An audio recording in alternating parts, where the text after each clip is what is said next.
Maria Taylor alongside Kenyan Drake, and obviously this whole field behind us is painted up for Alabama taking on Oklahoma, and you're a former Alabama Crimson Tide member.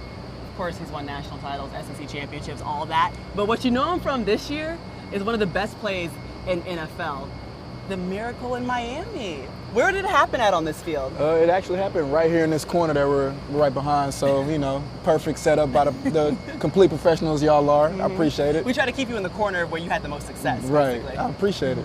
What was the actual call going into that play? The literal call was called Boise. And it actually worked out to pure perfection. Kenny got the pitch from, or the throw from Tannehill. He pitched it to Devontae. Devontae pitched it to me. I was kind of calling for it, but I asked him afterwards. He was like, yeah, I didn't want the ball in my hands too long. So we after that, it was kind of a free-for-all because the play is only scripted for those three aspects of the play.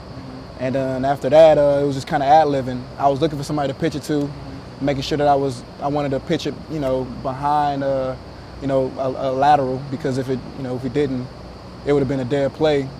After I got around a perfect block by Ted Larson, it was me and Grunk.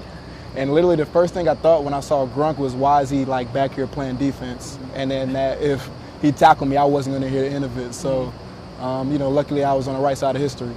You had a moment where you're like, is this real life? Yeah, it was. Okay, this is happening. Yeah. I'm still running. With you being an athlete, I know there was times where, maybe you play like a big game and not necessarily like a big moment, but you're just in a groove. And I felt like it was one of those situations to where everything just kind of blacked out. I was on autopilot. I kind of had to make a play. So, I was glad to do that for my team. How did it feel like the moment that you get into the end zone, the play's over, you realize what just happened? I still couldn't really realize it until maybe a couple of days afterwards, but it was exhilarating to say the least. Just, seeing the fans. The funny thing was, it was maybe more Patriots fans in the building at the time, just because, things like that they don't really, transgress. Yeah. So it was really almost like winning a game with a touchdown at your away stadium, but it was cool, and I appreciate everybody that stayed and was able to, embrace everybody within the moment. You still blessed the Patriots fans with a great play. I did. They still got to see they probably appreciated it a little more that they were there, but not necessarily that their team lost. So it is what it is. I think I saw on Twitter you were asking for the ball back. Mm-hmm. Okay, so what happened with the game-winning ball? You threw it in the stands? Yeah, I threw it in the stands, regrettably. Mm-hmm. And afterwards, I kind of had a bargain for the person that called it. I was like, I can throw in some tickets, game-worn jersey, cleats, honestly, and I guess it could have been really negotiated from there. Mm-hmm. But, never kind of came to fruition. Mm-hmm. And, I guess it's still kind of floating out there right now. Did anyone reach out? Not to me personally. I think the Dolphins kind of had somebody that were having some type of negotiations, mm-hmm. After that point, it was out of my hands. But go ahead and give your pitch to the person out there that has your ball. Look, I'm glad you enjoyed the moment, but I feel like it should probably come home to its rightful owner. Just saying. You could hold on to it, put it in the glass case, remember it forever. It was an awesome moment, though, so I'm glad that everybody was a part of it. Even the guy who called it and, won't give it back to me, I'm glad that, he enjoyed the moment with everybody else. Let's talk about some of the moments that you enjoyed on a college football field, because that's why we're here. Capital One Orange Bowl, it's a college football playoff. Alabama's been to every single one of them, and I know you had some big moments with the Tide as well. So some of the things that you remember most about your time at Alabama? Just the camaraderie. There's never really a time, in a lot of people's lives that they have that type of,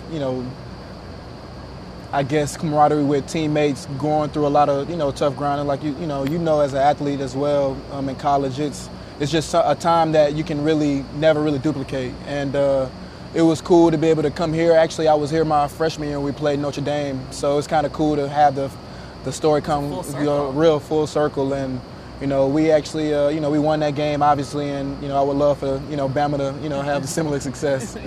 Can we go back to that game, though, for a second? Because, you rolled Notre Dame. Mm-hmm. It wasn't just win. We didn't just win the game. Throttled, demolished, destroyed. These are some of the words that I would use to describe for the game. For sure. How would you, looking back on a game like that, describe that moment in time and the way that you guys were able to win that national title? I feel like it was just everything coming together how it was supposed to. We had a great team. We took a very critical loss to Johnny Manziel, who played a great game at home against us, and we were just, hoping that things kind of fell into place so we can get into the BCS. And it was a little different than having, the 4-team playoffs like they do now. Like, you had to be the top 2 teams, or at least for us to be able to get back into the SEC race.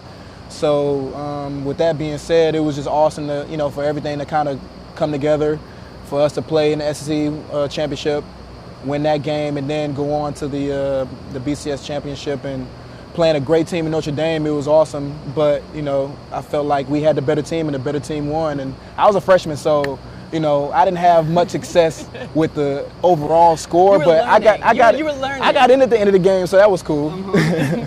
Let's talk about, okay, so a lot of 4 or 5-star, just top-tier talent always goes to Alabama. And my question is always, how does Nick Saban get guys to come commit to sit? You were a freshman that's used to playing, being a superstar. You come into a national championship, you get a couple snaps. You know what I mean? Like, what makes guys come, stay, and believe in whatever's happening in Tuscaloosa? It's just the belief that you're going to be a better player and a better man on and off the field than if you go anywhere else. And I feel like the people that go there genuinely believe that. Some people's dreams of, making to the NFL, and everybody can't make it. So that's just the reality of the situation. But if you, apply yourself, barring any type of injury or any other type of setback, I feel like you can go there and have the best chance to make your dreams come true on and off the field. And you're a guy, too. You're a 3rd rounder. You kind of almost had to wait your turn when you got here as well. I mean, a couple of injuries that led, and now you're the number 1 back. You've got the miracle in Miami. You've had some huge plays and huge games. What have you learned this season, or maybe over the course of your career in the NFL? Patience is always a virtue regardless. So the things that I went through at Alabama kind of taught me just what I needed to do to, understand that everything happens for a reason, when it's supposed to and how it's supposed to. So with this season being no different, we didn't have the season from a team success that we wanted to. We have one more game, so we're going to, go out there and play Buffalo, to our best ability and try to get a win. But it's all about just making the most of every opportunity. So I feel like from a personal standpoint, I try to do that. I tried to make sure I was in the right situations to, help my team win games as much as possible. And, it was just fun being a part of this team. This is a well-rounded team that, just didn't, at the end of the day, get the job done like we wanted to. But, that's life and that's football. You win some, you lose some. How do you guys deal with that? I was over at the training facility the other day while you guys are having practices, obviously, like going through some film and stuff like that. Like, as a team, when you get to the end of the season, it's like, okay, the playoffs not coming, right. The Super Bowl's not coming. What are we playing for at this point? You plan for each other, honestly, because you grinded from, I guess, April to OTAs, or in general, if you're being on this team for however long, you understand that being a professional means being at your best no matter the circumstances. So I feel like that's where we're at right now, just trying to make sure that we end the season on a right note. 8-8 sounds a lot better than 7-9. That's just what it is. Okay, we got the Alabama, the field's right there. We got them. Oh, Oklahoma's behind us. Alabama's down there. If you had the chance to give the pregame speech, look into the camera and tell me how you would speak to those current Tide members. I would just tell them, remember why you're here.